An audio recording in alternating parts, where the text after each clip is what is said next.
This week's episode is sponsored by Change. Change is an online mentoring program that teaches people with no experience how to create a real profitable online business in e-commerce. I have been working with Ryan at Change for a few years now and attended many events and got to meet the amazing community of like-minded people. These guys are the best of the best. The support these guys offer is personal, no bots or employees. There's no experience needed, but like anything in life, it takes time as it's a real business with real results.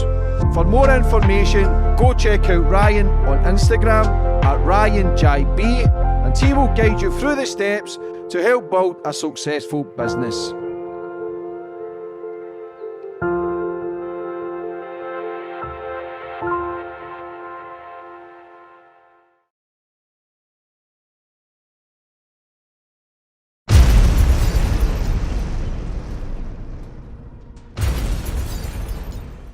You can now follow me on all my social media platforms to find out who my latest guest will be. And don't forget to click the subscribe button and the notifications bell so you're notified for when my next podcast goes live.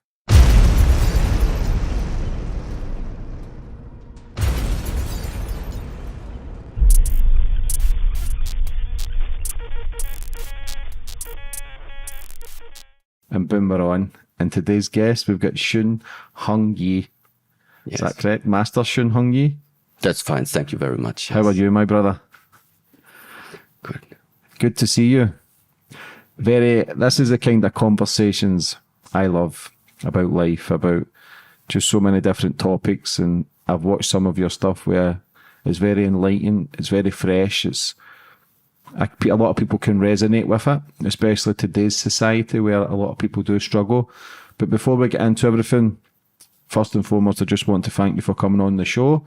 But I always like to go back to the start with my guests, get a bit of understanding about you, where you grew up and how it all began. Yes. So I grew up in Germany, was also born in Germany, but in early ages already. So when I was like 4 years old, my father, he decided I am supposed to learn some martial arts. So this is where he put me into a Shaolin school, where I started getting in touch the first time with what we nowadays know as Shaolin Kung Fu.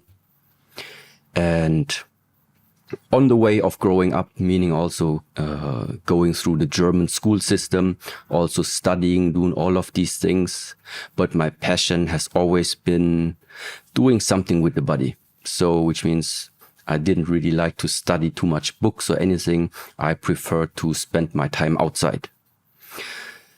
And I have to say that it has always followed me, meaning having this, let's say, normal way of life, going to school, learning. But all the rest of my spare time, I spent actually doing martial arts. Yeah, more precisely like Chinese Kung Fu. And it is following me now since 36 years, this year. And in the very beginning, I was also not interested in the philosophical sides of all of these teachings, because, you know, when you do martial arts, it's more about the skills that you are developing and also the physical abilities that you are developing. Yeah. Yes. So physical abilities, meaning your rate of flexibility, your rate of strength, your speed. So there are many different categories on our body that we can develop.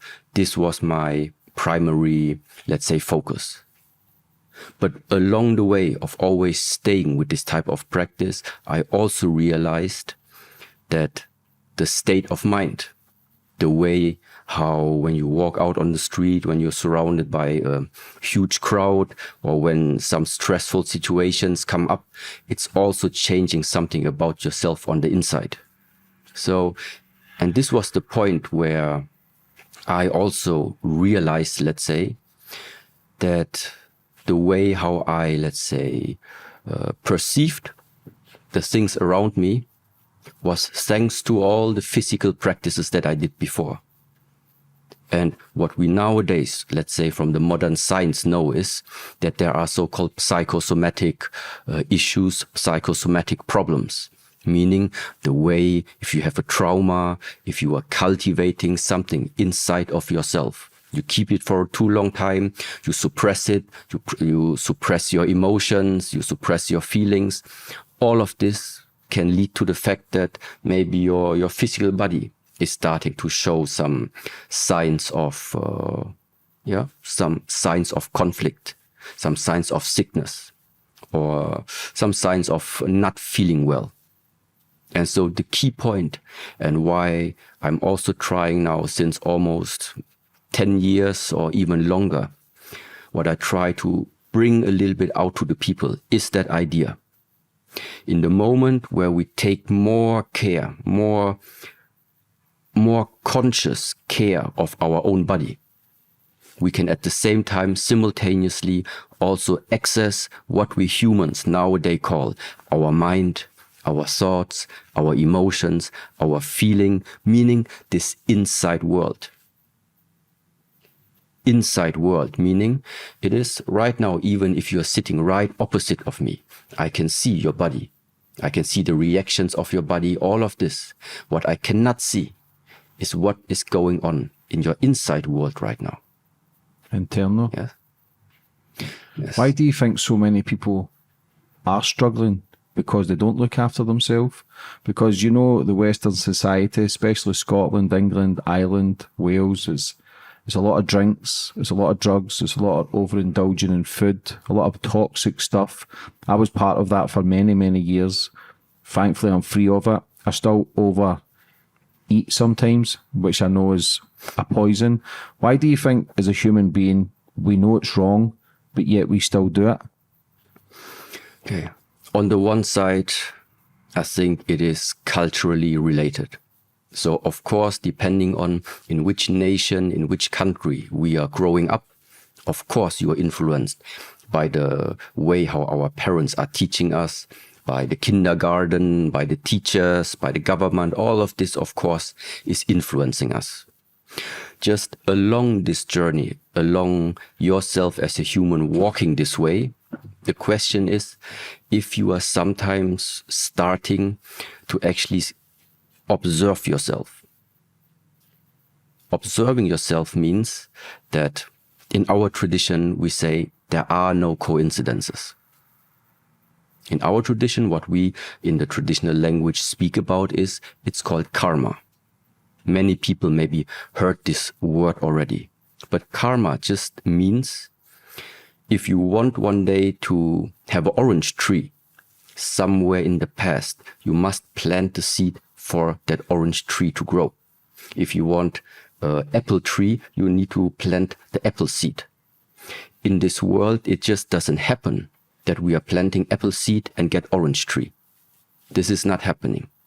So that also means now, in regards to us humans, if right now, 2023, I'm unhappy with many circumstances in my life, with my body, with my habits that I have, it's not coming from nowhere. It's not coming from coincidence.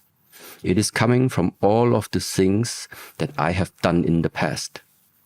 So the first observation is, first of all, to just look at yourself sometimes and take this status quo. How do I feel right now? Where do you see like your areas where you could still improve yourself? And then try to relate this to everything that happened in the past, to your behavior in the past, to your thinking patterns in the past.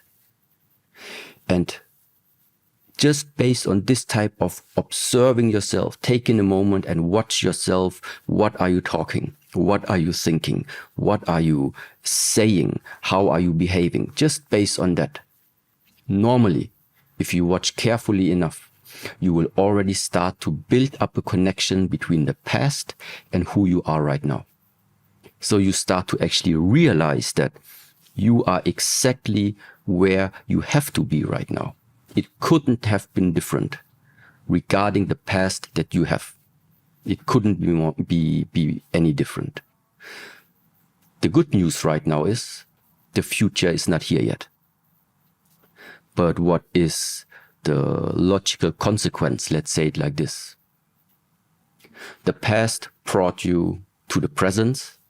And so all the actions from this day on, what you are thinking, what you are saying, what you are doing, the way how you are behaving, all of this is going to build up the future version of yourself. So who you are going to be in 2024, 25 is all dependent on what from today on you're going to do. And that this type of just observing yourself, realizing that there is this connection, again places some type of power back into your hands. And now comes the second maybe big area. It is the feeling sometimes that you feel, you think that you don't have your life in your hands because there are too many external influences that are like, let's say, influencing us. The decisions of the government, the policies that they are bringing out, the development in the world, the colleagues at the work, everybody, your wife, your husband, whoever, they all influence you. But if that is the case, I would just ask myself the following question. If the way how you feel about yourself walking through daily life, if you are not satisfied with it and you want to change something about it, there are now two ways. Either you take it into your hands, or you try to change all these external stimuli, all these external influences, to adjust them in such a way that they are going to behave in the way how you expect them to behave. So the colleagues should be exactly how you imagine your colleagues to be. The government should bring out exactly the policies that you want them to bring out. The world is going to develop exactly the way how you imagine it should happen. And now I just ask you, which of these two ways, changing yourself or trying to change the outside world, which of these two ways do people think is the more realistic one? Yourself. So that's the bottom line. Very simple. The realization, of course, it's natural if you don't think about exactly this type of thinking. Of course, it's normal that we are being influenced by external things. Until you realize there is no way that you could ever change all of this on the outside. Do you feel that being in London and seeing people in such a fast-paced life where they've got 9-to-5 job, they've got bills to pay, they've got the noise of the TV, the radio, everything's noisy, their mind isn't quiet enough to see and calm and make that decision of being in a conscious frame? Do you see this also with how fast it is and how people are so just caught up in a life where they feel as if that's all they can do? Yes. Of course, it is fast-paced. Of course, it's not also to say, if somebody is satisfied, is happy, and has a fulfilling joy in living this way of life, there's no need to change. What we are talking about, what we try to offer is, if you have a job, if you have a family, if you have your first car, your second car, if you are able to travel where you would like to travel, and still have the feeling something is still missing, then it makes sense to start watching, changing your view and let's say focusing on something different. Yes. But looking out in this world, we normally say your character derives from all the habits that you have. Because my life is going amazing. I'm not drinking, I'm not taking drugs, I'm not gambling, I'm successful. I just retired my mum where she's now free, but I never feel good enough. I always feel as if there's something more missing. And it doesn't upset me because I get on with it, but I'm conscious of, I don't know if I'm not showing enough gratitude. I don't know if I've become greedy for success. And it's good to be successful, but everybody defines success differently. But for me, it's just, there's always an element of something missing. There's always an element of I'm not good enough. What's that feeling? Yes. it's the feeling of lack. So all our actions in the moment we wake up. If we wake up and always have constantly the feeling, I am not enough. This episode is sponsored by Fire Away Pizza, the fastest growing pizza company in the UK with over 150 stores. With their fresh quality ingredients and unique pizzas, they will have you coming back for more. Use code JAMES20 for 20% off. That's JAMES20 for 20% off. It feels like there's still some hole which always needs to be filled up again. So that's why this world is offering us so many different possibilities, how you can fill up this gap that sometimes you feel about yourself, how you can fill this up. Sometimes you can fill it up with money, sometimes you can fill it up with drugs, sometimes you can fill it up with other substitutes. But where does this feeling come from that you are not enough? The gut. Yes. And this is... Yeah. Here. And how did it get there? I don't know. I think it's just years and years of disconnect. Not being in a state of, I am good enough. I do affirmations every day. I do a lot of positives, but I don't feel as if I'm consistent. I feel as if I'm caught up in a game.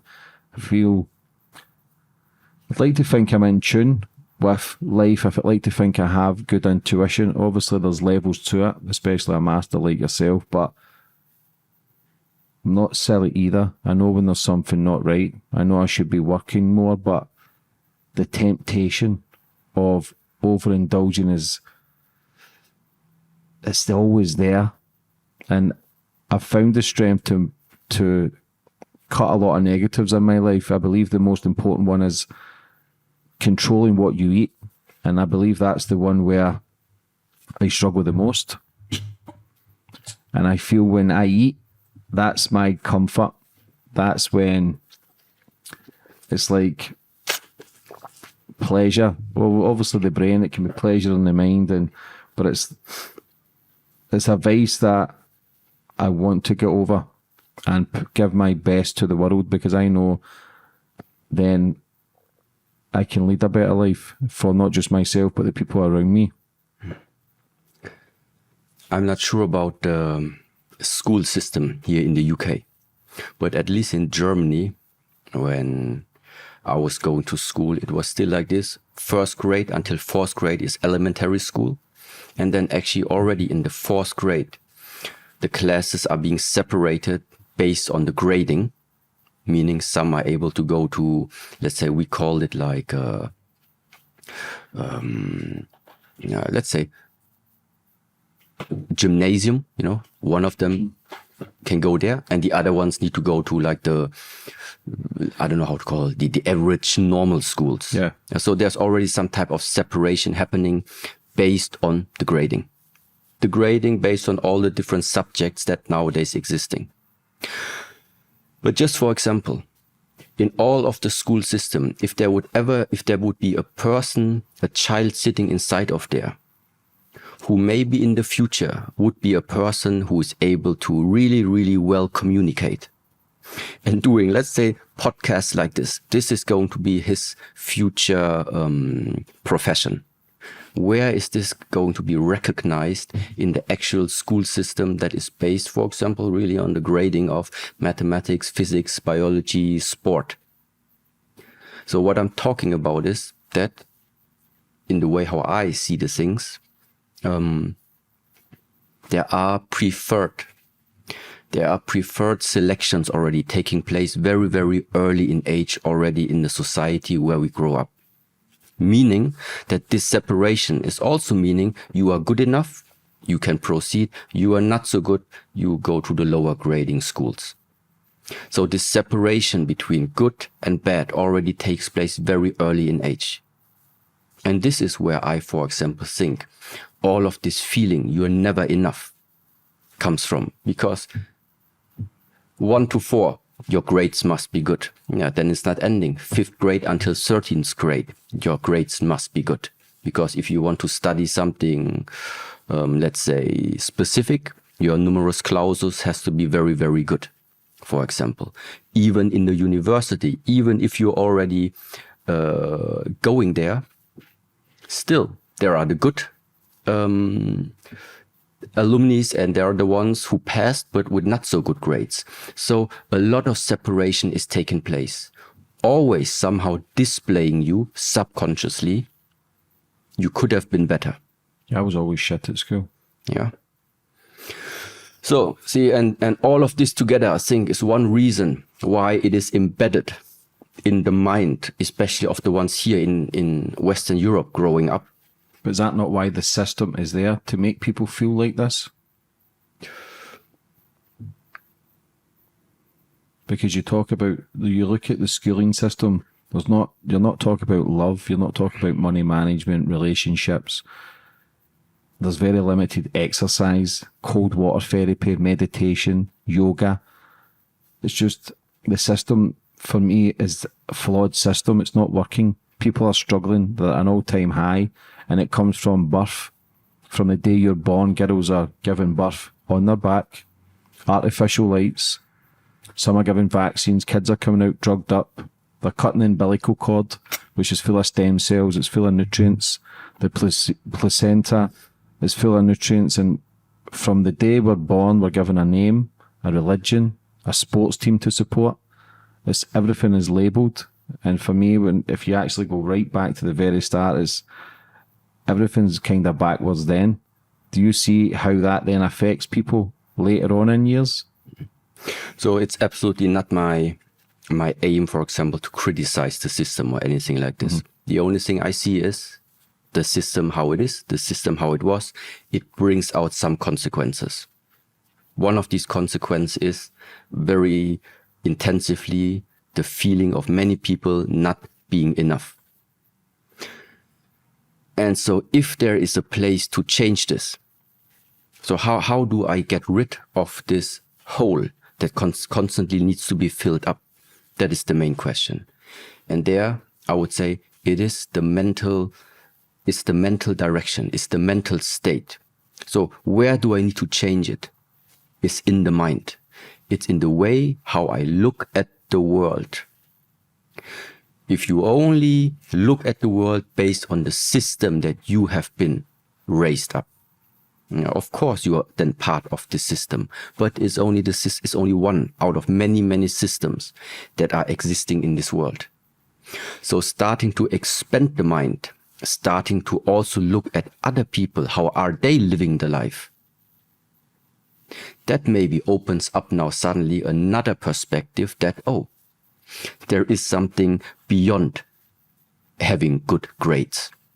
There is something more relevant, maybe more important, more life accepting than running after grades and filling up your life with more and more burdens that at the end also don't make you feel more free. It just makes you feel more heavy, because that one system is trying to fill up that hole inside of you, always by putting something more on top of you. Because this is what we're doing.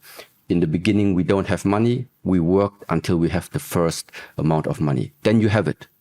You spend it. Whatever you have spent it on, it's not enough. It was enough for that one day when you spend it. There, the feeling of fullness or satisfaction was quickly there. But it's the same. In the beginning, it's a Golf, a Volkswagen, then maybe a BMW. One day, you just keep working, no problem. It's going to be a Porsche. But it's not going to end at the Porsche. Promised. Either it's going to be the second Porsche or it's going to be another car. In the beginning, it was not even a smartphone. It's like the big, huge ones. Meanwhile, technology has moved on. But it has become normal that we are just simply spending the money on things that, I don't know, it has become convenient. But it's not, nowadays, it's not even filling up any gap there anymore. Because in our tradition, we think, it's the wrong approach. How did you get into Buddhism? I actually got introduced to what nowadays is known as Buddhism through my martial art teachers. Because in this tradition where I studied in, the Buddhist teachings and the martial arts are very, very close related to each other. How so? Yes. I told you very much from the beginning that I don't want, and that I'm also not going to like display any of these teachings in terms of religious teachings, because this is not what it's about for me. A very, very nice explanation. What actually is this Buddhism? What is it? It's a method that helps you to see the things as they are. Finished. So already hearing that sentence somehow implies, yeah, so does it mean that we humans don't see the things as they are? Yes, exactly. Many people don't see the things as they are. What does it mean? For example, this picture that we had before, that it's always about up, more. It needs to be filled up more. Yeah, it's never enough. So you want something, you work for it, you get it. In the moment you get it, you already have the next that you want. And it always moves on up this ladder. You always try to fill it up with something. This is also maybe one type of approach that this society, this world nowadays also wants to promote to you. That it's about having more, being more beautiful, higher, faster, harder, all of this. But when we simply observe how the things are, right now, yeah, it's 1 p.m. UK, looking outside, the sun is still shining, but in 7 hours, it's not going to look like this anymore. In 7 hours, something has dramatically changed, which meaning the daylight is gone. So what we then have is what we call simply night. Since we are born in this world, this has repeated every day. Sunrise, sun goes down. So that means there is a up, there is a down. Since we are born, we have inhaled 50% of our times, we have exhaled 50% of our times. Our heart, the same. Sucking the blood, pumping the blood, also the same. Meaning always 50-50. Always the exchange between left and right, up and down, bright and dark, in and out, success and failure. It's just that this world is not propagating failure to you. It is propagating success to you. So our mind is looking for success, starting to believe there's only one way, there's only one direction in this life that we live, which is about moving upwards. But this world is not just about upwards. So realizing this, really understanding, it's not just about up. It's not just about taking. It's about taking and giving. It's about relaxing and doing. It's about exchange.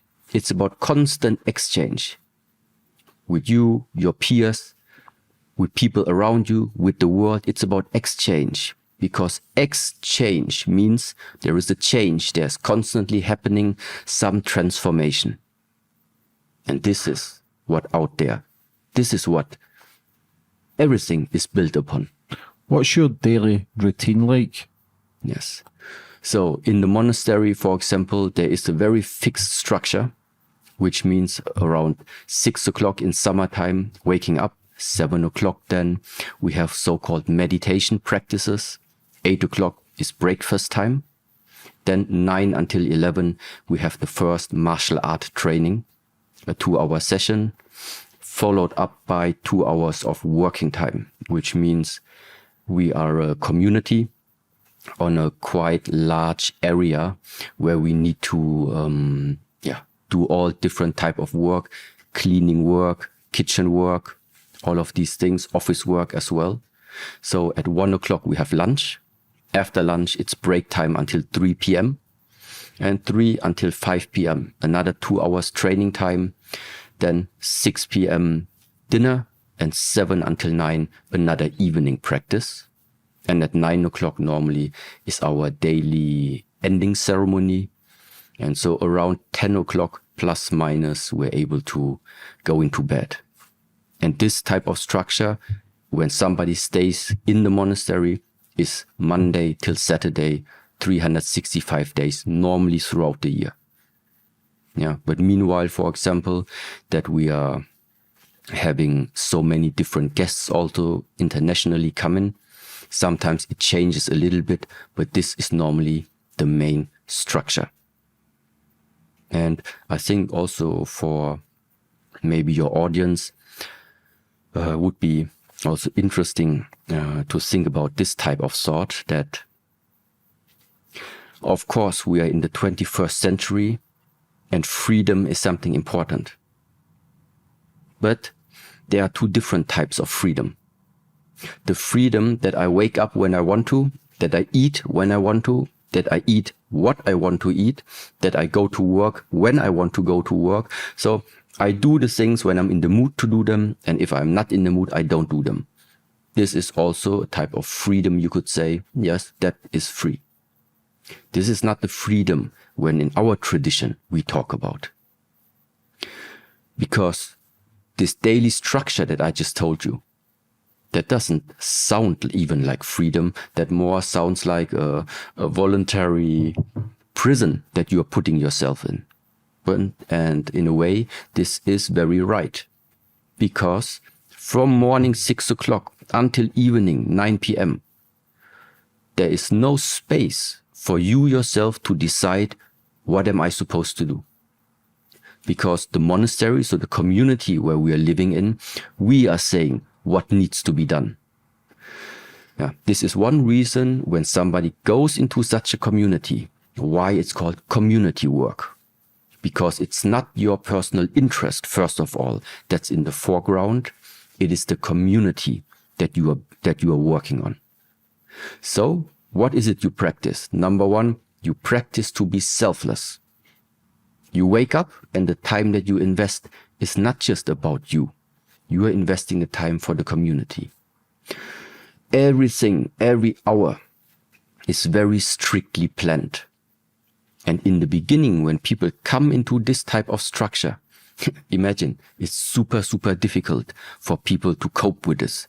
Because you feel like, oh, I'm tired, I want to sleep right now. Yeah, but you can't sleep because it's just training time. Or, but actually now I would like to go out with my friends because all my other friends also go out. Yeah, but you can't go out because now is the evening ceremony and afterwards you go to bed. So in the very beginning, there are many, many conflicts. While you stay in the monastery, you don't have relationships inside there. That's where it comes from that, oh, these Buddhist rules, they are so strict. They don't allow anything. No, it's not they don't allow anything. It is, you are testing yourself. Discipline. Yes.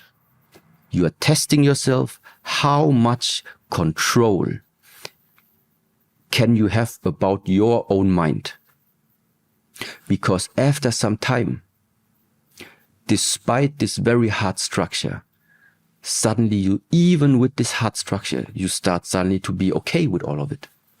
It's okay for you to wake up at 6. It's okay for you to do the work, the cleaning work. It's okay for you that there's training. It's okay that there is this type of structure. And now the freedom has come. Because now, even if things are put onto you which seem unnatural, still inside of you, nothing changed. Because inside you already have started to actually accept and adjust. It's about you on the inside. The freedom is not based on the circumstances. The freedom that we want is the one inside here. Because it's never gonna happen in this world that we as humans are able to go out on the street and decide for yourself with what you want to face out there. It's not gonna happen. See, with so much structure and discipline, is there a time to laugh and joke, or is it so caught up with doing what you do for discipline and stay on that path? Or because I love to laugh, for me, I think fuck it sometimes. My laugh kind of gets me through the pain. But laughter, they say it's the greatest fucking medicine, but so I feel because as a kid, as a baby smiles to like 300, 400 times a day. By the time you're 18 years old, you smile less than 10. So something gets took away from that innocence, that purity. But from your side of things and what you do with the discipline, do you have a laugh and make jokes, or is it just kind of serious and working internally? Of course, you have moments because it's like a community. And community also, all in the family. Sometimes if you have talks with your father, they are that serious. But it's not the whole time that it's that serious. Sometimes also with your father, with your mother, with your brother, with your sisters. Of course, there are like also more human elements inside. So of course it's happening. It's just that the general outline is still there, that we say there are a few things about the development of our mind. We need to have a guideline where we want to get. And that is the one, for example, that we want to develop this discipline. Because it can happen, yes? You stay inside these monastic walls under these rules. 2 years, 3 years, it's strict, it's hard, it's not a lot of fun. Yeah, because the fun comes afterwards. Because afterwards, there is not much anymore that can somehow bring you out of balance. Because this is what you find when you deal with yourself for a long time. You find yourself. How do you find yourself? Where to look for? Well, you need to spend more time with you, less with external things. Do you try and keep a balance then, where it's not drink, drugs, or sex, and then depression, and then it's like, is it more balance for that sort of lifestyle? Let's say like this, on the long term, I would say having a balanced life, a harmonious life, that is the key. That is the, let's say, one of the goals, let's call it like this. But in order to get there, first of all, if you want to have a balanced life, you need to know what is there that needs to be balanced. Balance meaning there's always at least two, this and this, minimum. So to balance out, so meaning to put those two in the proper ratio, I need to know what is this? What is this one here? What is that? And then I need to understand, okay, and now what is this? And afterwards, what does this has to do with that one? And then by trying out, but then one day you realize, okay. So that means, yes, of course we want balance, but the way to get there, the way to achieve, to be able to adjust this balance means sometimes we need to go to these, let's say, to these counterparts. Yeah, that also meaning, for example, it's extremely difficult to tell a person nowadays, listen, money is not the most important in the world. Focus more on relationships, focus more on love, build up a community, go into the nature. This is the important part in life. I think to this realization, only somebody can come who had it already, who had the money, who has the fame, who has the reputation, who has the success, who had the car maybe, whatever. First you need to have it to realize that's not it. This is where I'm at. I thought fame, I thought money, attention would give me, fulfill the pieces, put all the glass and broken glass together. But it's not made it worse because my family eat well, they're doing amazing. But I'm at the realisation where it's all bullshit. It doesn't mean anything because I know internally I feel more alive on top of a mountain, cold water therapy and exercise. Meditation, I'll do it from time to time. I know it quiets my mind if I do it first thing in the morning, but the laziness kicks in where I think I'm free. I'll do it at 8 a.m. Then it becomes 11 a.m. and then I'll maybe do it and then I've missed half the day. But when you talk about the structure, it's kind of made the realization, okay, because I'm supposed to be exercising with my friend Cammy. He's up at 6 a.m. There's a place called F45. And for the last 4 or 5 weeks, I was supposed to go. I made it once. Once I went. Yes. So it's made me realize, okay, I need to make a lot of other changes. Do you ever get angry? Of course. Of course, these things come up. But angriness, for example, is just one of the, let's say, it's just one of the challenges we are going to be put on this challenge. I think every human being in this world will get angry in this lifetime. And you will also, every time you get angry, you always have the chance also to see for yourself, what does angriness do for you or do against you? The same is everybody in this world is going to get jealous. Sometimes about things, sometimes about people. We all gonna get jealous, we all gonna get angry, we all gonna get sad, we all gonna get depressed, we all gonna get frustrated, we all gonna feel joyful, we all gonna feel happy. The question now is, which of all of these different emotions, how are you placing them? How do you see the connection for yourself with all of these emotions? Yes. And there I can simply say angriness in this world, it's just like it's burning something that maybe you have collected for a long time. In Buddhist teaching, for example, is one saying, if you get angry, it's like you are lighting a fire, and this fire is burning all the wood that you have collected for many, many winters. This is like you get angry in a relationship. In this angriness, there is the energy, there's the power inside the anger, which can bring out words, bring out actions. And with these actions, you can destroy quite a lot of what you have maybe built up for a long time in your relationships, in your family, with your friends. And so therefore we say angriness is a quite powerful, let's say, force, and it's necessary that you get a good relationship to it in order to know how to adjust it for yourself. How important are words? But you are what you speak. How important is it the way you talk into the universe?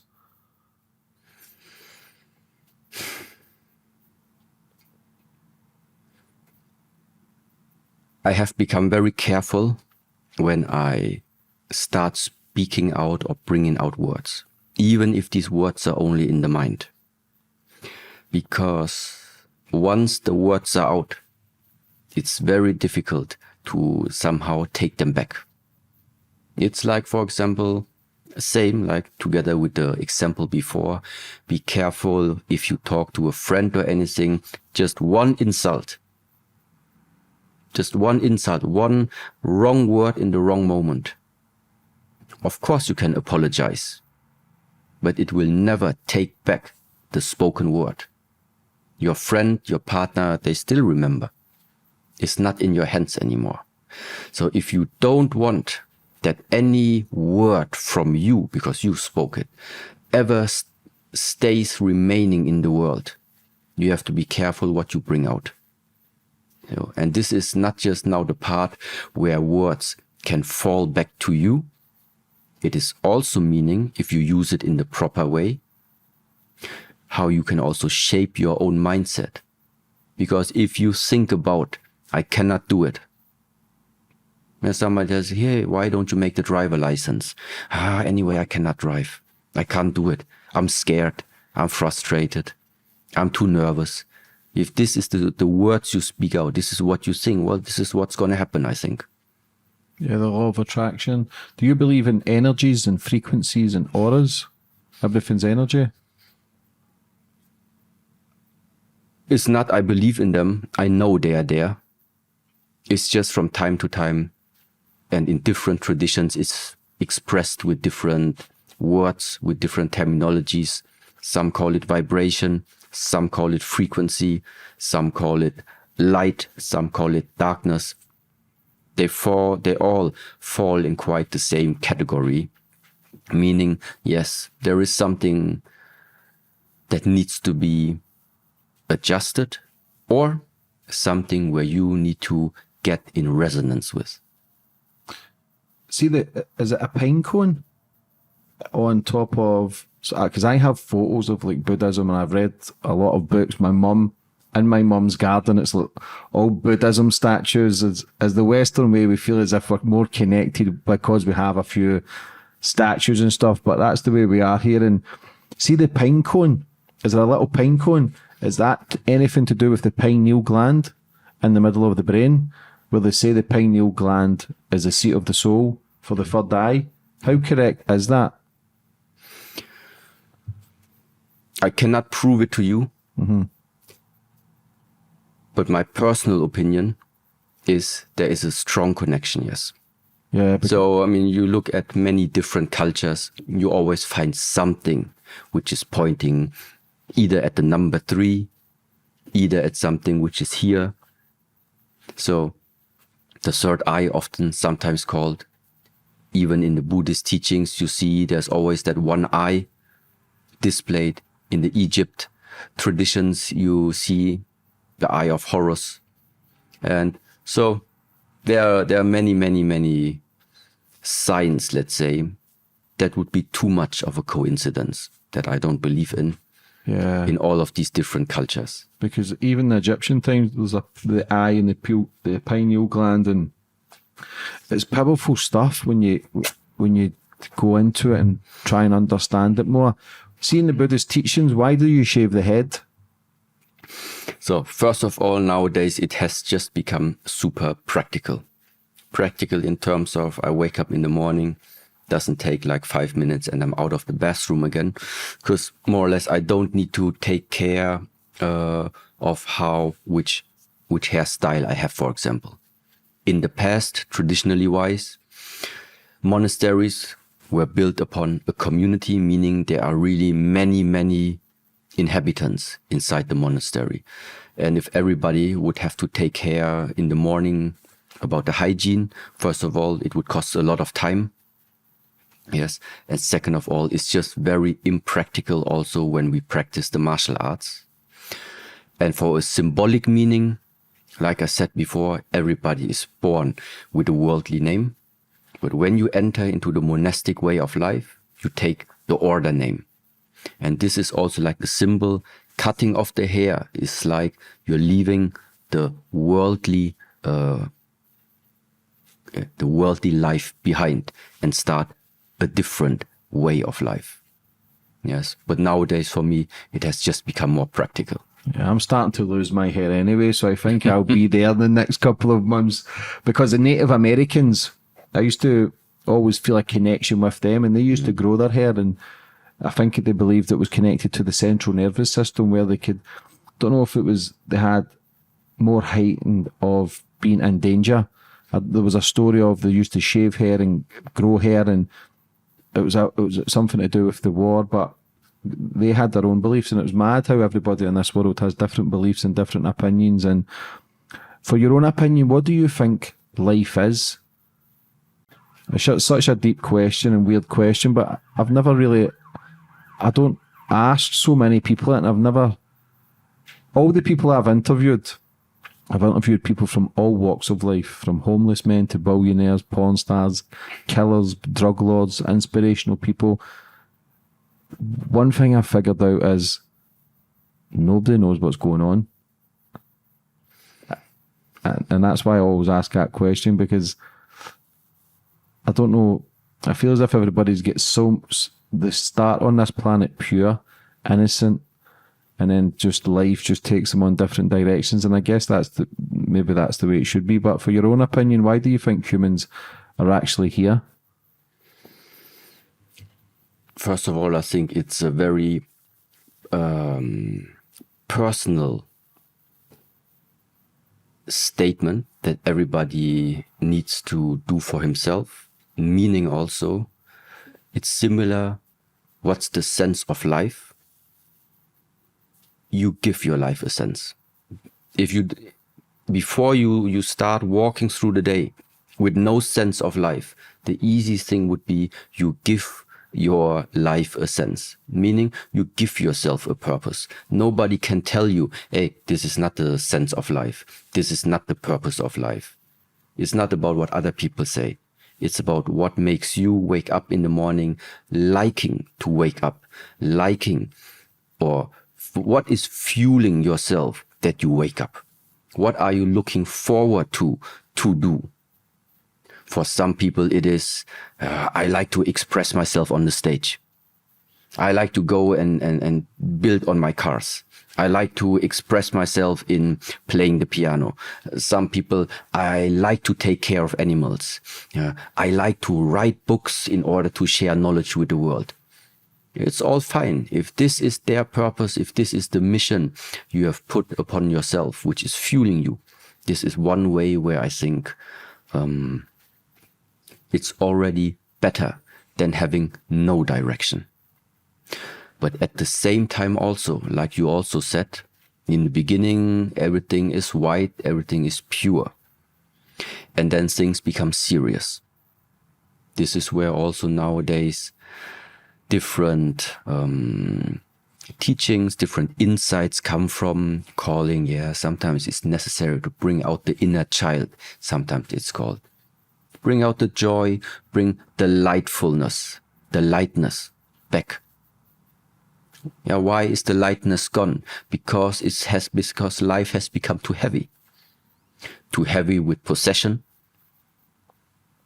too heavy with obligations, too heavy with responsibilities. There are many different things that can make one's life become and feel heavy. So you want to become pure again? You want to become light again? Well, it's time to cut off some things and not add on. The adding on is what this world already is propagating. This is what many people are living in. The world of adding stuff up. Why? Because, like we said before, we don't feel enough. That's why we keep on adding. Also realizing right now, but when will I finally be full? Never. With this approach, never. Because you keep on looking for the answer on the outside. But this year, we have to change our internal view on the world. What do you personally want to see in the world? What do you think is missing in the world? If you could be the creator of this world and you see something is missing right now to make this world the place how you would like to see it and live in it, what would it be? More kindness? More understanding amongst people? Good. Then you are the one who starts with it. You are the one who's going to initiate this movement. The movement of more kindness towards the people, more work for the community, more understanding, more connection, whatever it is you think is missing, that's already the next purpose. So the next mission of this life maybe, or can be,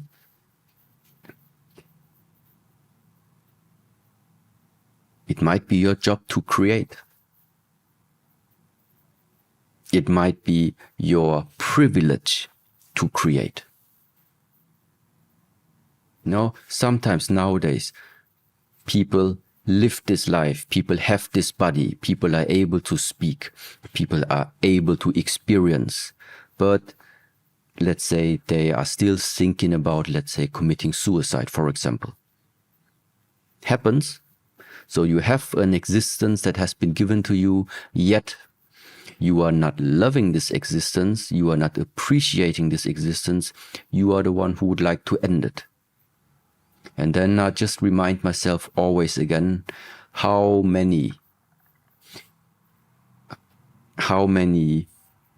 beings are there that are simply not born? They wished to be born. They wished to have the chance that we have, being able to just sit here in this room having a conversation. And why can we do this? Because we have been gifted with the body, we have been gifted with the ability that we can develop throughout the lifetime when we grow up. So actually what we have, this life that has been given to us like a present, it's like a gift to cultivate, to take as good care of it as possible. And automatically by thinking like this means you need to love this one. You need to like it, because this is what carries you on this journey. Without this one, you can't do any of your dreams. You cannot fulfill any of your wishes, because this is the one who starts to manifest it. This year is the one who can see the things, is what can feel the things. But it's not the one, this one and this one is not enough to make it become real. To make it become real, we need action. We need the real effort and work that has been done by the human body. Yes? And this is now exactly that relation. Why? This hard and intensive training regimen together with what we call Buddhism. Why those two merge together so good? Because in the martial arts, it's all about the practice. It's about doing. You want to do Chinese split? Well, it's not enough to dream about it. You want to kick high? It's not enough to imagine you can kick high. You want to kick high? There is a step-by-step instruction how to get there. You want to punch hard? There's a step-by-step instruction how to develop it. You want to condition your body? There's a step-by-step instruction how to do it. You want to have a balanced, solid, joyful life? There's a step-by-step instruction how to do it. This is where martial art and the ideology of living this life, why they merge so good together. Because the principles are the same. The principles how to develop it is the same. This is like that special part why it has always been my emphasis in promoting movement first, the usage of the body first. Yes. And actually here in the UK, especially here in London, I mean, you are really lucky because you have two of the very, very famous Shaolin brothers here in the Shaolin Temple, UK. One of them, Shifu Yenze, and the other one is Shifu Yanlei.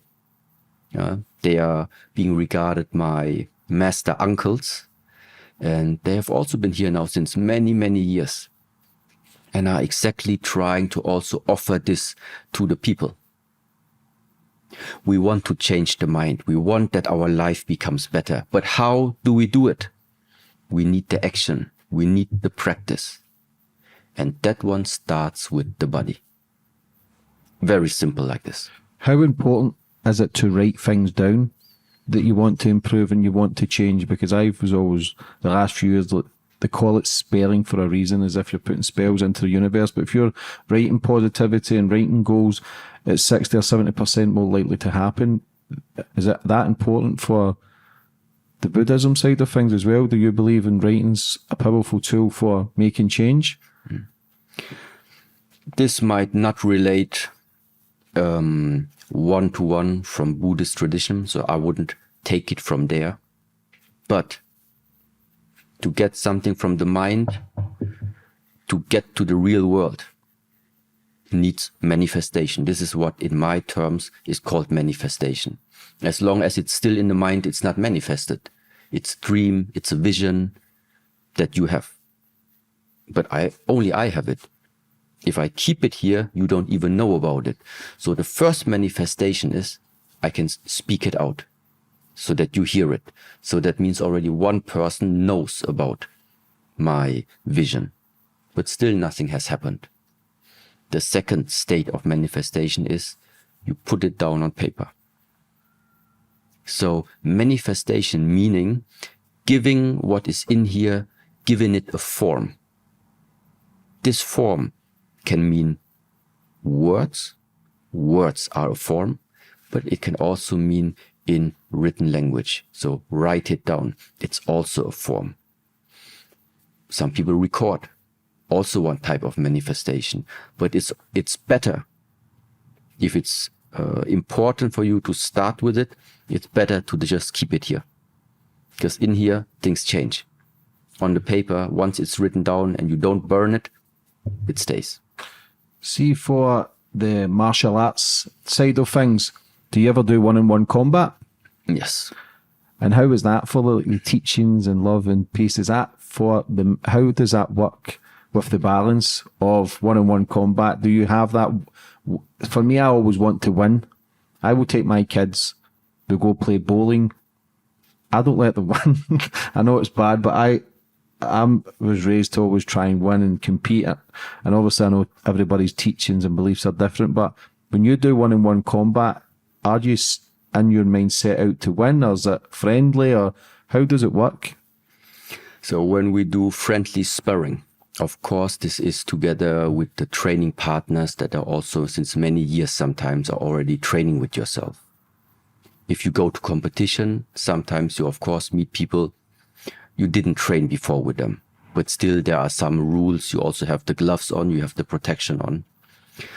But nevertheless, putting yourself in such situation is also a challenge that is resembling the things that we meet in normal life.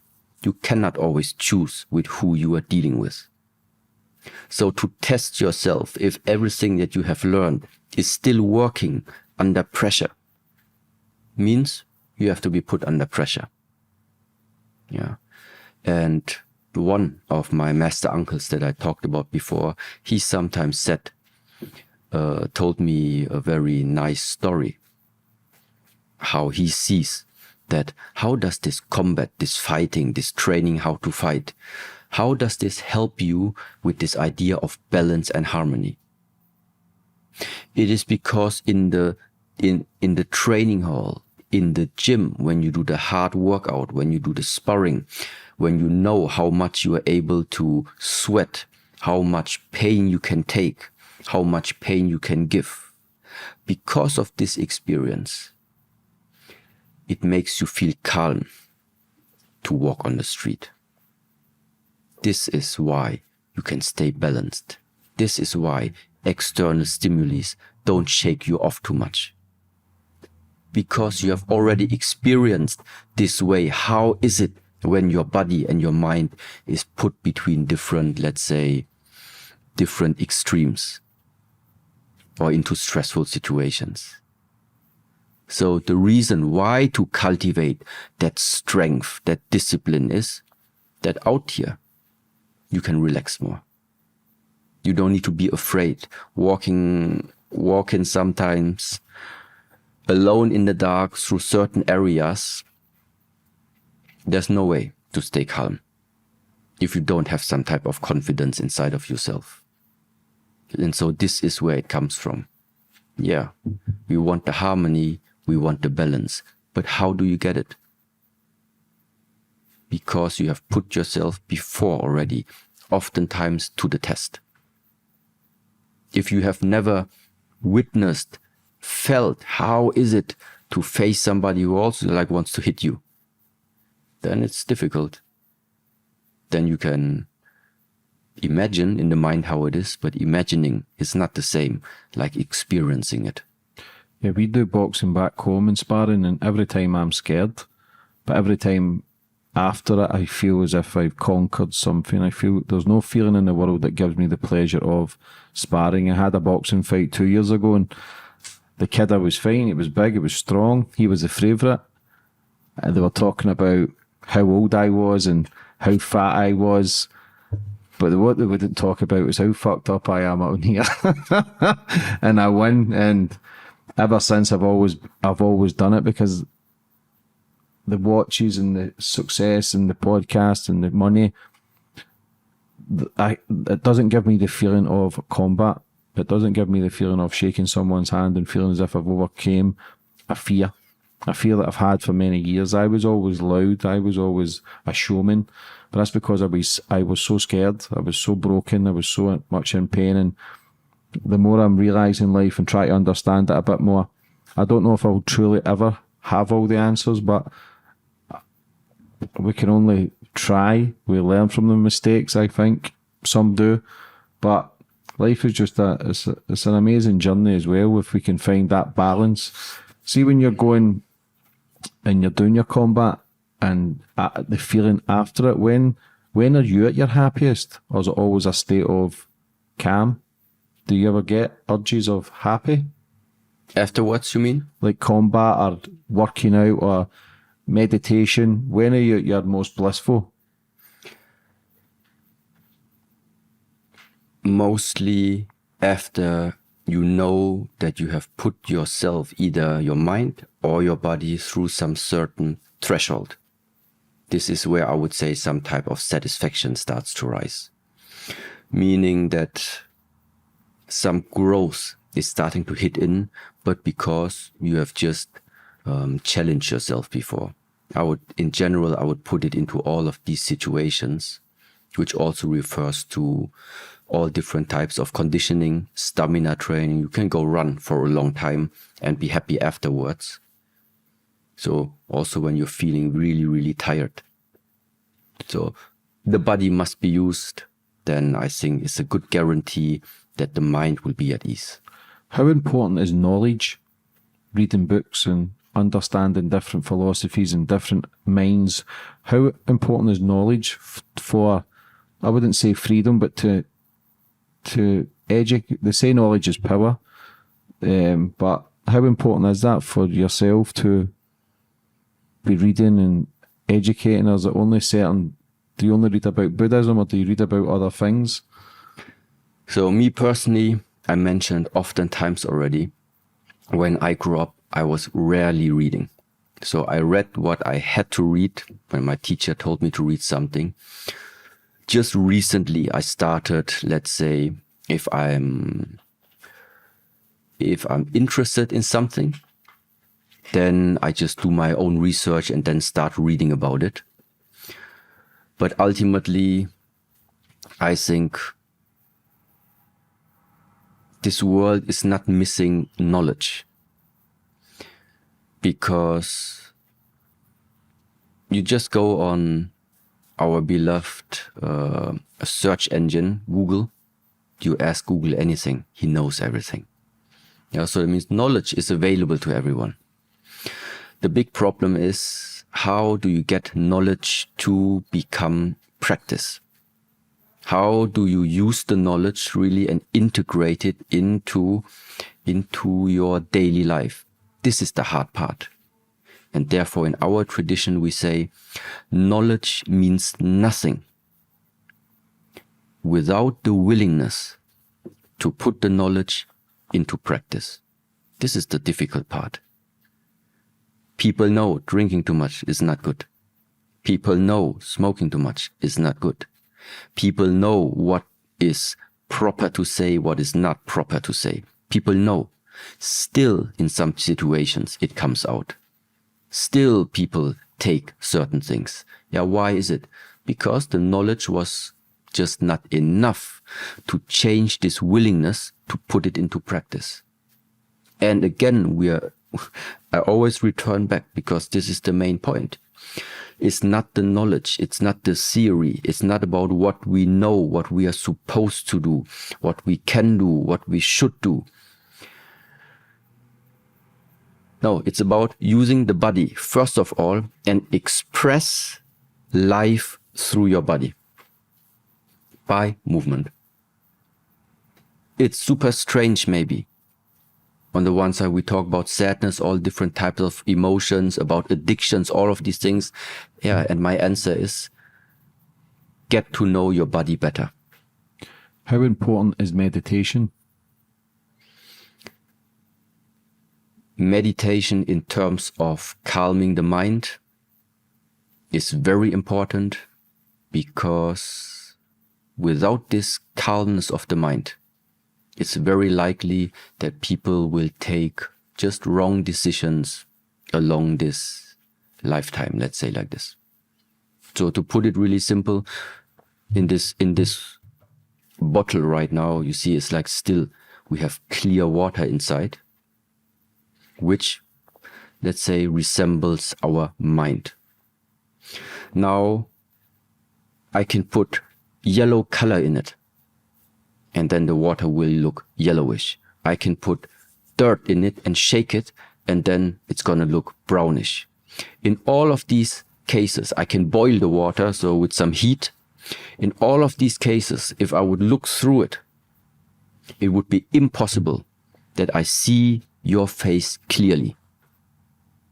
So which means every time that my mind has a tint, it's boiling, it's shaking, it's wavering, there is dirt inside, it's impossible to see you clearly. I cannot see you clearly. So if somebody would ask me, so describe me, how does James look? And they say, well, he has like yellow eyes. Yeah, well, no. So what does it mean? Every time your mind is not calm,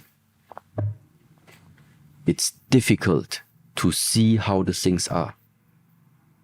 But I need to take a decision. So somebody asked me, so tell me, what should I do? Should I go left? Should I go right? If your picture is not clear, it's difficult to take the right decision.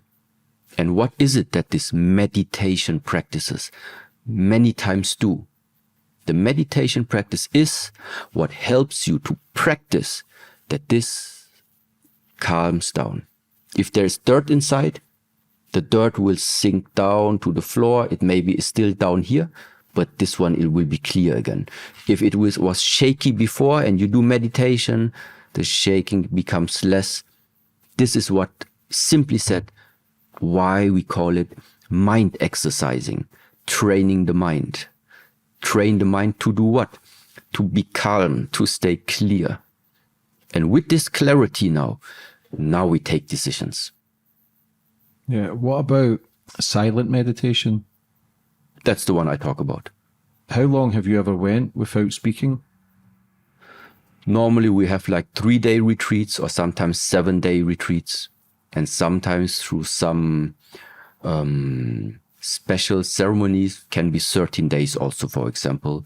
But these silent retreats are normally not a part of the tradition where we come from. So I tried it out for myself. It also helps to become more sensitive for all other senses that you have. And also you learn that getting information is not always necessary to speak. What about water fasting? 24 hours, 3 days, 5 days, where it's just water and cleansing the system. Do you do that?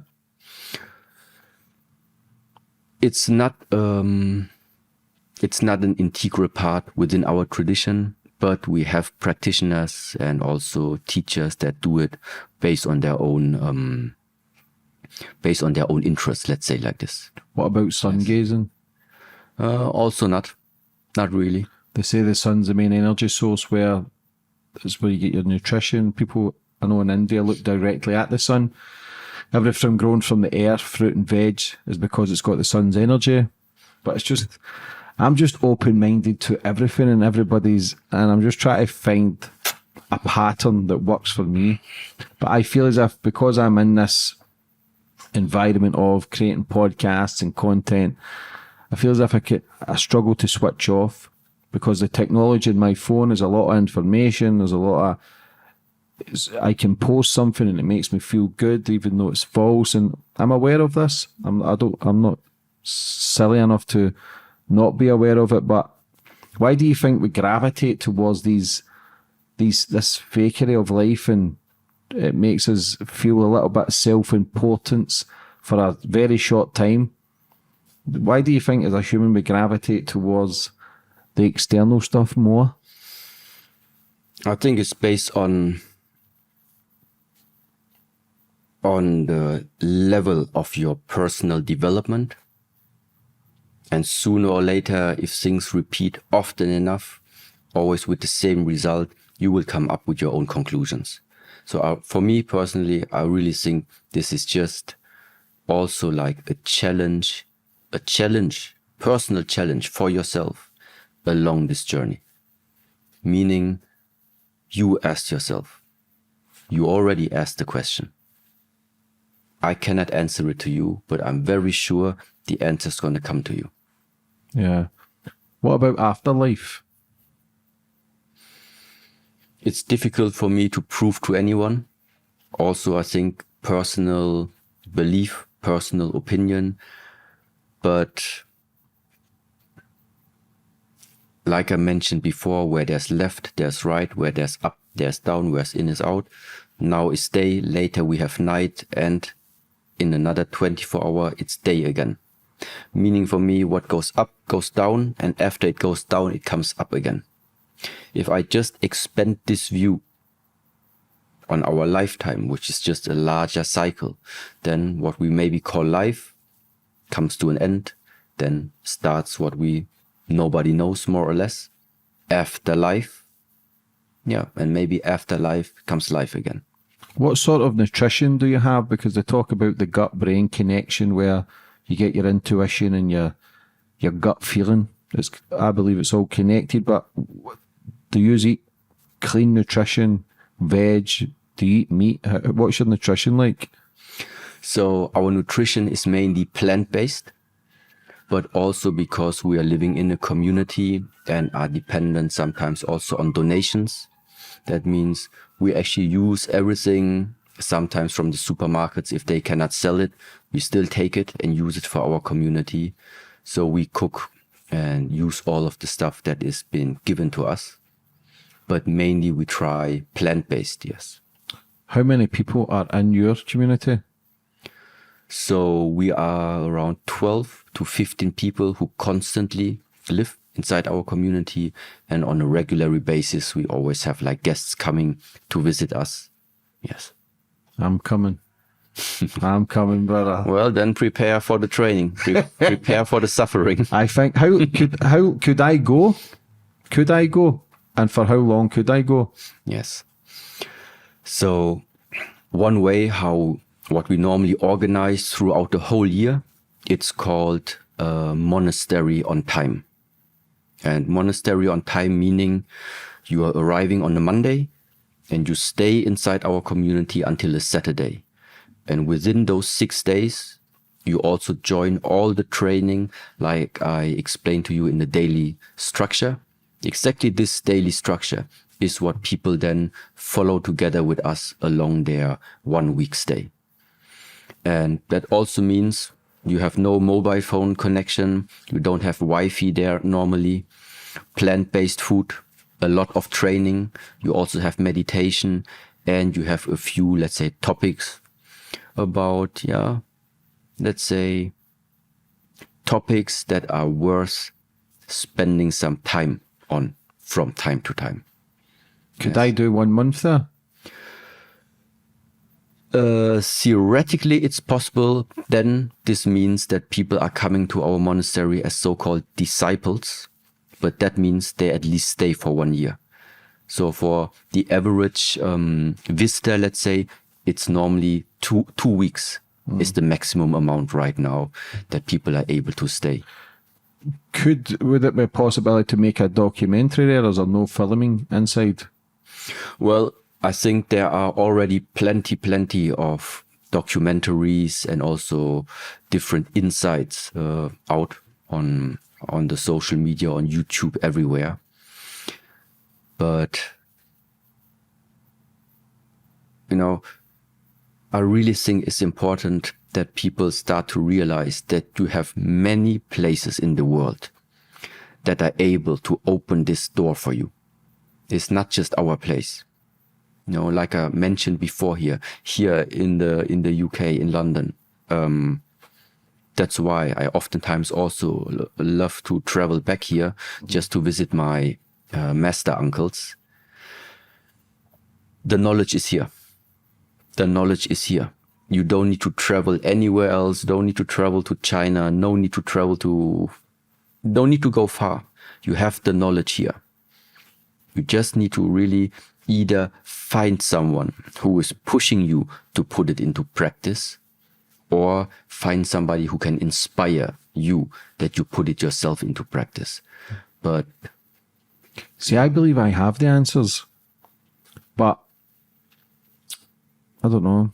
I don't know if it's lack of self-respect for myself. It's definitely lack of love. Because I talk a good game, but then other times I talk pure shit. See, when you go through all this, and when did it really sink in that this was your purpose, this was you, who you wanted to be, and fully committed to it? Was there a certain age, or was there a certain time in your life, or did you always believe it was like a calling?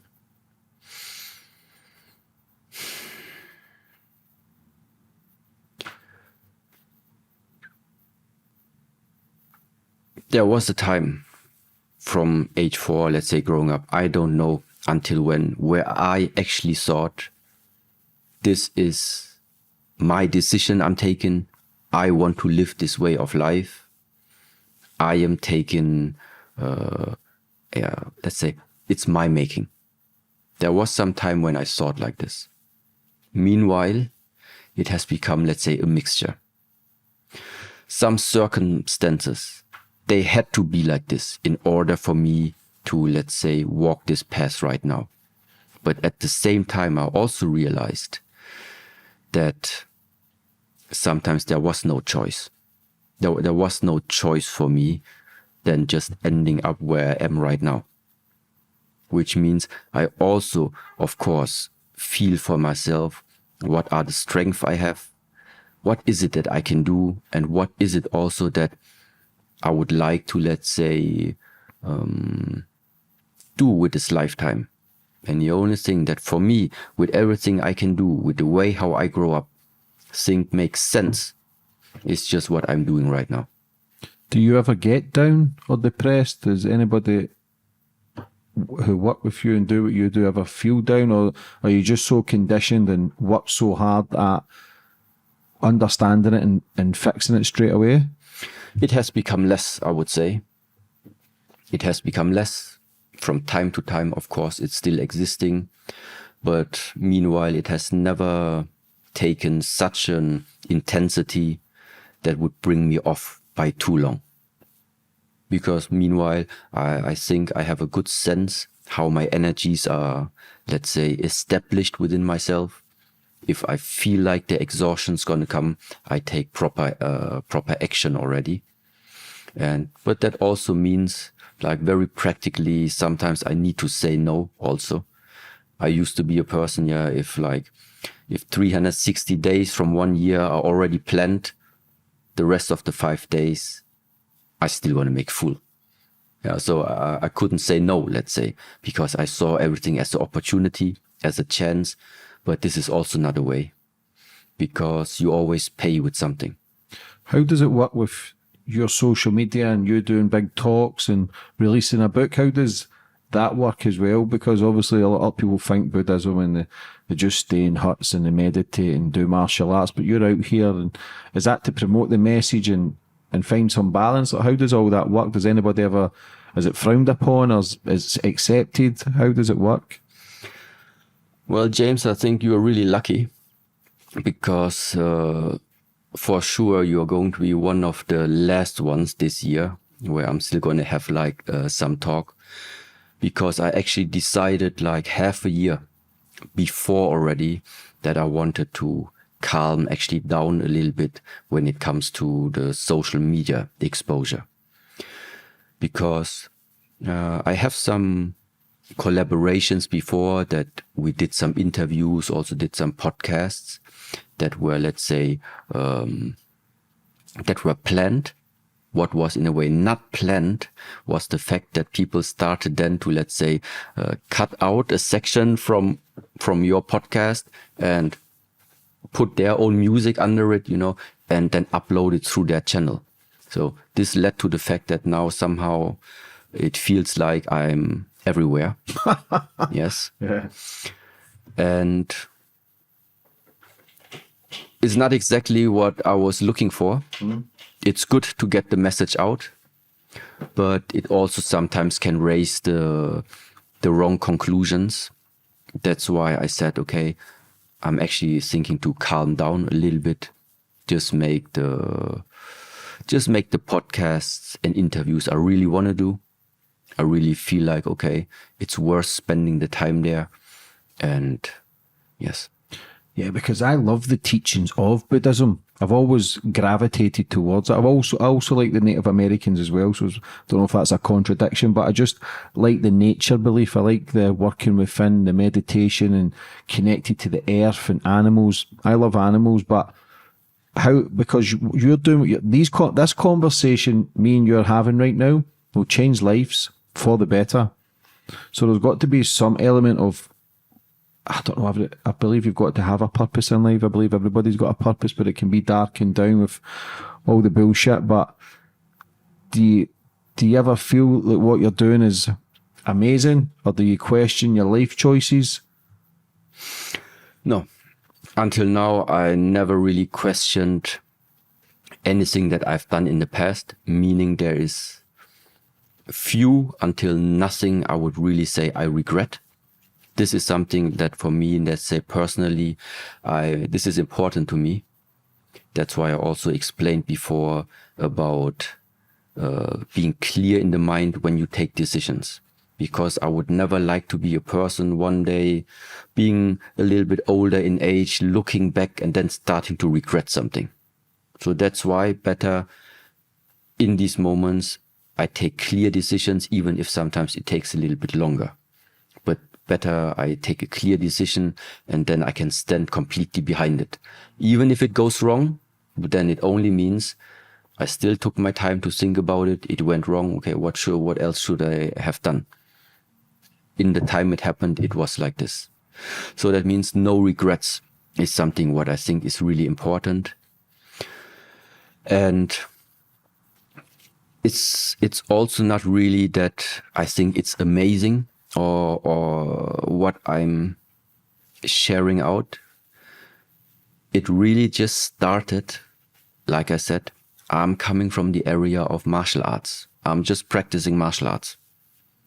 I make my Kung Fu forms, I make the fighting techniques, I learn how to use the body. This is where I normally come from.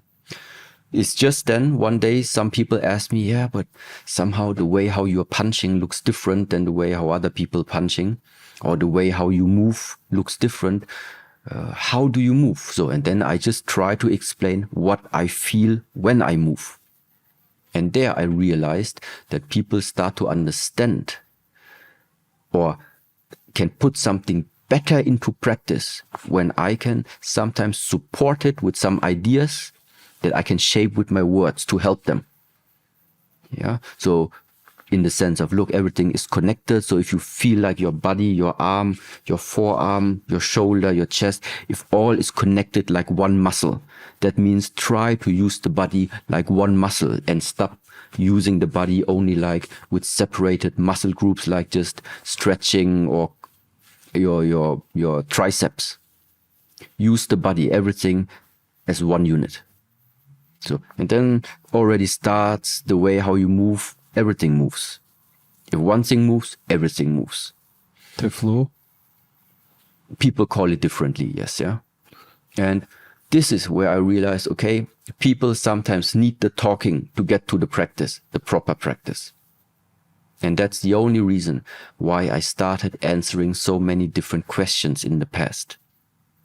Because I want, no problem, I can talk to the people, I can share out what I know, but not for the sake of like still sitting at home and just listening the whole day long.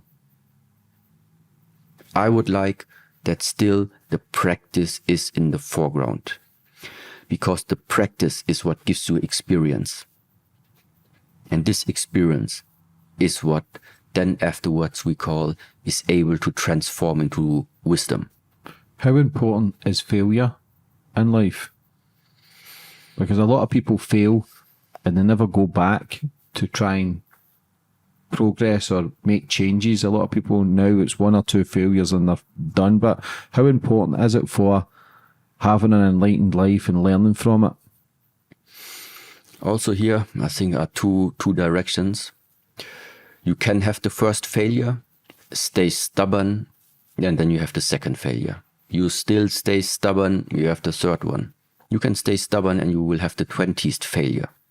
So this type of keep going, don't give up, no, this is not the proper way. You fail, you observe why did you fail. You try again, adjusting the reasons why you failed in the first one. If you fail again, well, of course you can try again, but of course with readjusting. You never fail the second time because of the same reason like the first time. That wouldn't make sense. So if you fail, then you find the reason why. With the second attempt, you have readjusted this. In this way, I think there's only one way that's going to lead to you're going to grow. Yes, that's the one thing. What? So there's another one? Well, but that still means sometimes you try hard, you keep on failing, even with all the adjustments. Then there's the second alternative, what it could mean. It could mean that maybe it is your wish that you want to do this, that you want to succeed in it. But maybe it's not the wish of the universe. Let's call it like this. What about relationships and kids? For the Buddhist teachings, are you allowed relationships to have a family, or is it just focus on yourself? In Buddhism itself, it's not a problem at all to have a relationship, to also have a family and to have children. But if you live as a priest inside a monastery, at least for the time being in the monastery, normally you do not have a family and also not a partner. Why? Because, let's say like this, being inside monastic walls is like you are a little bit, let's say, cut off actually from all external impulses. So nothing from the outside, let's say, is affecting you too much. Because we want the people that are inside there to be able all the time, the 24 hours every day, invested in yourself. Find out for the time that you stay in the monastery. If you stay 1 year, then 1 year. If you stay 2 years, then 2 years. 3, then 3. But spend it to find out who and what you are. When after 1 year you say, yes, I know who I am. I know what I can do. I have realized something. If then you decide you want to go out, no problem.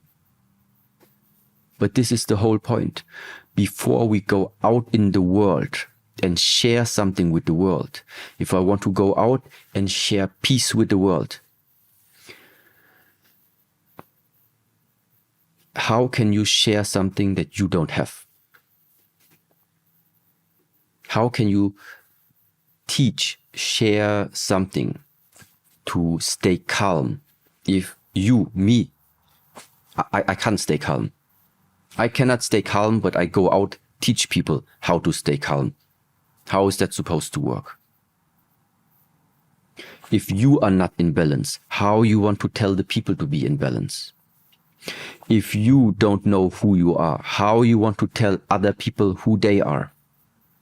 The point is, you can only give, you can only share what you have.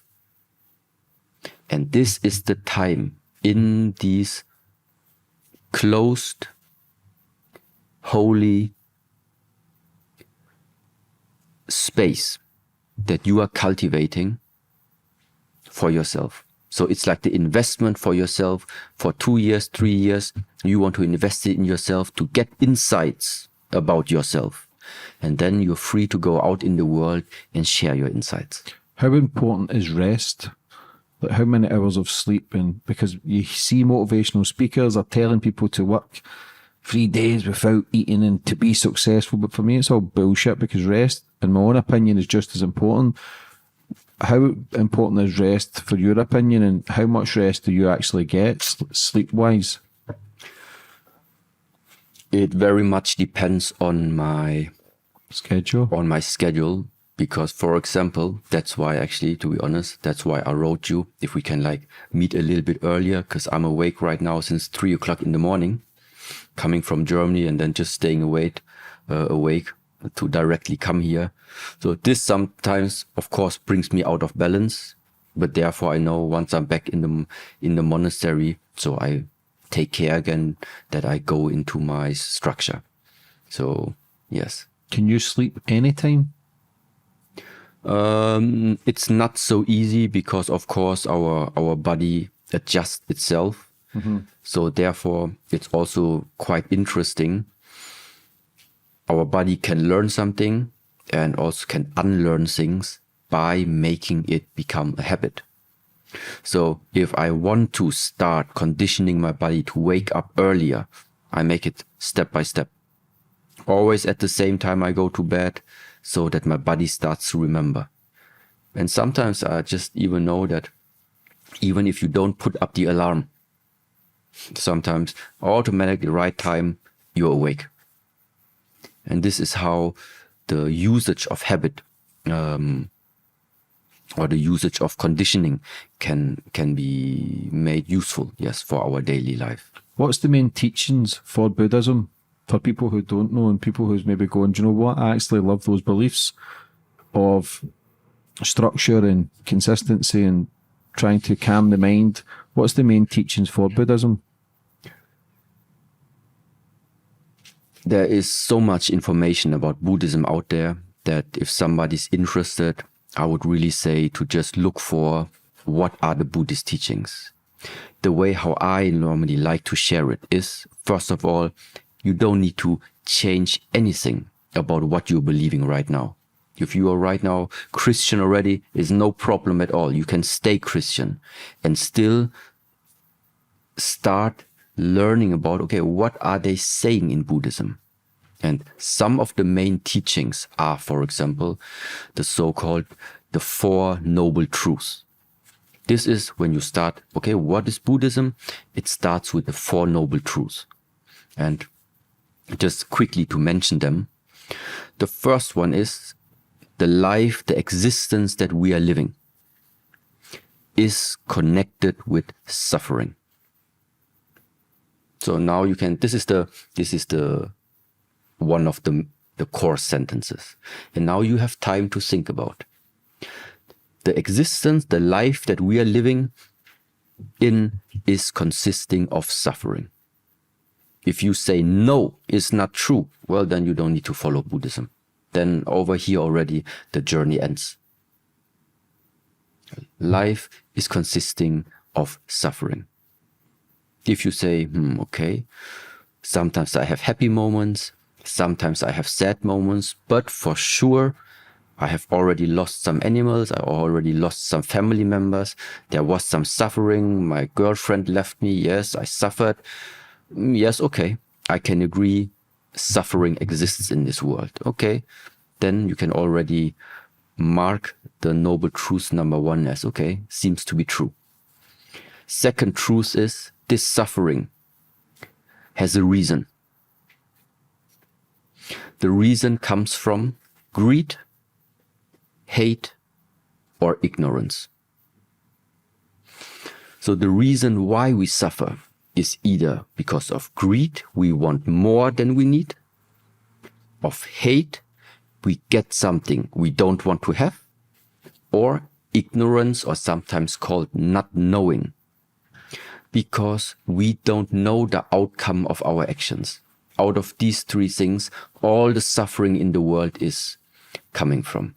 Now to simplify, let's say I lost a person that I love, let's say. Then you suffer. Okay, why do you suffer? Yeah, because you had the connection to what you loved. But to what you love, meaning you want to try to keep something inside of your life, that it stays as it is. But this is not the nature of things anymore. In this complete universe, things don't stay as they are. So in the moment you want something which is not possible to hold on to, the suffering is already like integral part of it. Now, this is like one explanation why we say it's not a problem to have a relationship. It's not a problem to have a partner. It's not a problem to have a nice car. The problem is you get attached to it. The attachment is the problem. Or is the issue that is going to bring you the suffering afterwards. So one is greed. Other one is hate. You don't like the financial department, but they keep on coming. That also sometimes causes suffering. Yes, but things you cannot change. So that means in the moment, every time you have any type of aversion, any type of hate against something, and it still comes, this is also like one reason for the suffering. Yeah, and the third one is like the ignorance. Ignorance meaning sometimes we do actions, we don't know what the future will bring, but still we do them. And then somehow, because of the karma, because of the consequence, it's still going to come back to us, causing us some suffering. The third noble truth is when the reasons for the suffering end, greed, hate, ignorance, when this falls away, no more greed, no more hate, no more ignorance. If this falls away, the suffering falls away. So that means there is an end. There is a way how to end the suffering. This is the number 3. And the fourth one is the so-called Noble Eightfold Path. It's 8 steps, 8 areas of each human's life to pay attention on and always try to improve these 8 areas. This is then a step-by-step instruction how this personal suffering starts to decrease and decrease. And this is called like the Noble Eightfold Path. This, I would say, are the main teachings in all Buddhist traditions. And if people are interested in that, they will find plenty of it. So really just need to go on YouTube or on Google 4 Noble Truths or Noble Eightfold Path, and you find thousands and thousands of information about it. How do you handle death and grief? A lot of people, I don't think, handle it well. They can really slip into a big depression for the rest of their life by losing a loved one. How do you handle grief and loss of loved ones? A very practical way, I would say, is to manifest a small altar. What's that? A small, normally if you go to the cemetery, normally you also have like sometimes the stone or with a picture of the beloved one. But just something like this is not at the cemetery. We have it in our tradition. We have it like on this wall, for example. It's just a picture of your father, a picture of your mother. Yeah, and in front of it, like either a candle, some flowers next to it, and just for example, every year on the day, either on the birthday or on the day when they were still like here on the earth, we just like think about them. You invest your lifetime to stand in front of that picture of the beloved one and still try to spend your lifetime on the thought of that person. This is the realest thing you can still do to connect even with a person that is not physically here on this world with us anymore. That's why we have these type of altars. I cannot stop my beloved ones sooner or later from passing. Yeah, but I can keep them. I can still keep them as a ritual in my daily life when I go on. So this is the way how also for us we can limit a little bit the grief. Then of course also merge together with the philosophical or with the teachings, let's say like this. Where do you get from going forward with your life, and do you plan ahead for the rest of your life, for years or days or months? How far do you plan ahead? Because everybody's got visions. We get so many thoughts a day, 60,000, 70,000, whatever it is. But how do you plan ahead with your life? Do you just live in the present moment, the now, day by day?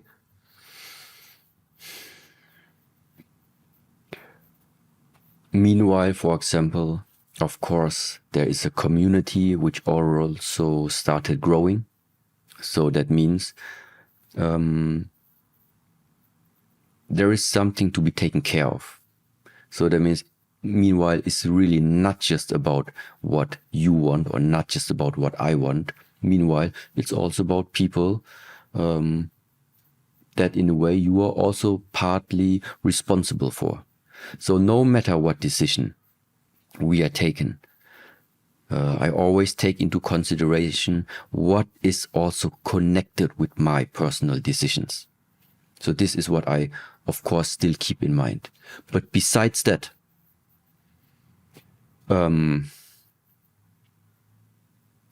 meanwhile, I think I don't plan longer than 1 year. It's just unrealistic for me. As I realized in the way of life, how the last years started developing, to even see half a year in front of me, I would have been always wrong, let's say like this. Mm-hmm. That's why, meanwhile, this is not like, it's not that I plan something and then I try to make it possible. I would rather say right now like this, that I'm rather pretty open and aware walking through my day. Then maybe a message comes in. I read the message and I look inside my head. Do I see that this message, this inquiry, for example, does it have a place in my future? Can I see the picture of it happening? If I say, okay, why not? Then it would be possibly something I start to manifest. And so I do it. Yeah. If other things I see, okay, no, I don't see this right now, then I just don't do it. This is more or less right now. Yeah, well, not long left, mate, because I know you need some sleep. But when was the last time you cried? Or do you cry?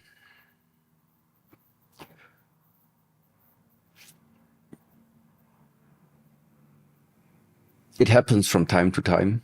It has become rare. This is true. It has become rare. And maybe it's maybe hard to say, but I think one of the biggest losses so far in my life actually was the loss of my father. Sorry to hear that. Yes. Now there came one, I just call it, it's not a problem, yeah, but in our tradition it's like this. When my father, he died because of cancer. When he was lying there in the bed, of course he saw that the family was sad. But my father told me, yeah, while he was lying there, if I pass away, don't cry, he told me. Don't cry. So the reason why is like this.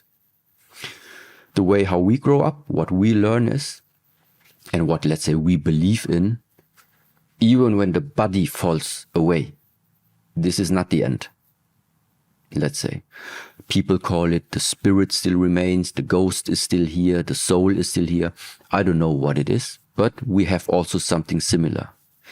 And the problem is when my father passes away, and then the family members are standing around the bed crying, then the ghost or the soul has difficult times to leave the body because he realizes something is wrong. Yeah, so when the soul sees the family is crying, it's difficult for the soul to move on. It's difficult for the soul of my father to move on and find the next, let's say, transformation, reincarnation, however you call it. Because I grow up like this, because it is the way how I think about energy just transforms. Energy needs to move on. That's why even when my father passed away, I did what my father said. Until today, I have not cried about it. And yeah, so this is... Yeah. My dad died I went fucking nuts, if I'm honest. I went to drink and drugs and I went crazy. I felt... My father, it breaks my heart because my dad seen me at my worst before he died. He seen me as a fuck up. He seen me as someone who was so lost, and that breaks my heart because everything I do, I don't know for that where that emptiness comes, because I know he's seen potential. I always had potential. I always was good at when I put my mind to something, but I never had the consistency or the inner belief to believe. But when he passed, he never seen me at my greatest. And now that I'm doing amazing things, I know he would be proud, but that sadness kicks in because I wish he was here to see me fulfill the potential that he knew that I had. And that's why I asked the question about grief and pain, because if you're not living, I'm not saying everybody should live the life of a Buddhist, but the beliefs and the meditation and everything seems to be free flowing. I see the struggle of human beings, including myself, and I wish that all the pain could go away in the universe, but I don't know if we'll ever see it in our lifetime. Is it just a case of you trying to lead by example and showing people your teachings and beliefs, and hopefully, well, that makes sense to me, I could do that? Do you see the suffering all around, especially coming to London? Because I feel it. There's a it's not a sicky feeling, but there's a feeling of disease. There's a feeling of discomfort sometimes. And do you feel that in certain cities you go to? Yes. Look, to share this type, on the one side, teachings, to share this knowledge, to speak about the different cultures, where I come from, or where other teachers, masters come from. This is not about trying to change anybody else's culture or what they believe in. It's just about offering a free alternative. Why is it free? Because it's just based on the mind. Because it's based on how you look in the world, what your perspective on the world is. This is what all these traditions are offering to you, which means you can keep everything that you have until right now learned already. You just add up, maybe look into a different perspective. How else can I look into this world? How do other humans in this world realize it? And maybe this will help you also to find some ways how some parts of the suffering, of the hardships that we have in our daily life, how you can still tackle it for yourself. This is the main point, how I think these teachings should be used. It's never about replacing anybody else's culture. It is just, there are some methods, there are some insights. When you ask yourself also, you will come to the same conclusion. Doesn't matter if you call it Buddhism or not. That's why I say Buddhism has nothing to do if you believe or not. Just observe yourself, go deep inside yourself and ask yourself this question. Look out. And then you see for yourself, when was the last time you witnessed a 24-hour sunshine? It's not happening. At least not in the UK. Yeah. Yes. When is your book out? I know you have a new book out. It says it's took years in the making. Is that correct? Well, not really 10 years. But in a way, it has been a burden also, to be honest, for myself to finally put this book into place, because this year, like I said, it's 36 years along this way. 36, 3 and 6, meaning 9, 3 plus 6, 9. Also like sometimes holy numbers in the way in where I come from. So it's a very, very special year this year for me. And so I was happy. I put in some work in the last 2 years to put everything what we talked about today together with the practical exercises from the traditions. All of this, I try to really compress it and summarize it in this one book. I already had publishers asking me, yeah, please make a second, third one. I don't want to make a second or third book. It's this one. Everything I have to say from the last 36 years, it's in there. But unfortunately, first of all, it's going to come in German language only. But we are working on it, and sooner or later, it's just a question of time. There will be an English version as well. So, yes. Good on you, brother. Congratulations. Just last question for anybody that's in a struggle right now. Everybody's got different levels of struggle, but for anybody who's in a struggle, what advice would you have for them?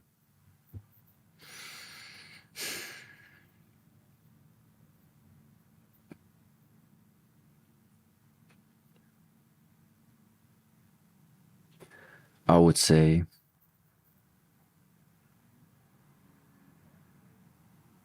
no, it's difficult for me to generalize, to be honest.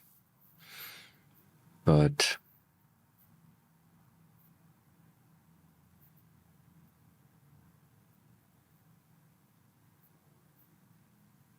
yeah, just don't give up. Just don't give up, even if right now it doesn't make sense. One day, I'm very, very sure, when you start to see the connections and things fall into place, you will maybe also realize that it couldn't have been different, even if it's difficult. But the only thing that I learned from the martial art practices and also from my own life is giving up was just simply not a question, was simply never an option. And from many people, I heard these sentences: the winners continue where the losers stop. People know these type of sentences. Yes, in a way, it depends what means for you winner. In the way how I look at the world, it's about constantly developing yourself, not standing still. Making a mistake is not a problem. Making the same mistake without learning from the first one, that's a problem. But failing the first time and then learning from it, not a problem, because now you're a little bit more wise. And using now this wisdom to integrate into your next decision, this is the path of growing. This is the path of learning. Nobody ever told you when you are going to come onto this world that this life, first of all, is going to be an easy one. Nobody said that. So why should I be looking for an easy life to come? This is also like out of the mind already. It's one of the things you realize whether you go to train the Shaolin teachings here in London or wherever you go. The training is not easy. You want to reach something, you want to develop something, you want to go beyond your limits. Yes, it's painful. It needs something about you that you stand above yourself. So what can also help is if you are caught inside of yourself, sometimes do some magic, jump out of the body and watch yourself who is sitting there. And now if you imagine you are the one able to give the power to this person who's sitting there, what does he need? This you give him. And then just keep going. Would you like to finish up on anything, brother? No, I'm really happy about this conversation and hope that there are a few pieces that maybe your audience finds interesting. But besides that, I think there's plenty of information out, so enough to catch up on, yes. My brother, listen, thanks for your time, for giving me the opportunity to ask you a few questions. I know you, with all the wisdom and knowledge that you have, and just to try and simplify some things for people to understand. I know a lot of people struggle and a lot of people want answers and just something to get out of the rut that they're in. So hopefully people can take something from this and they can have a more blissful and happier life where they can learn from and grow from. All we can do is try, but I wish you nothing but the best in life. I've no doubt we'll stay friends, and good luck with the book, and hopefully see you again soon. Thank you, James. God bless you, my brother. Thank you.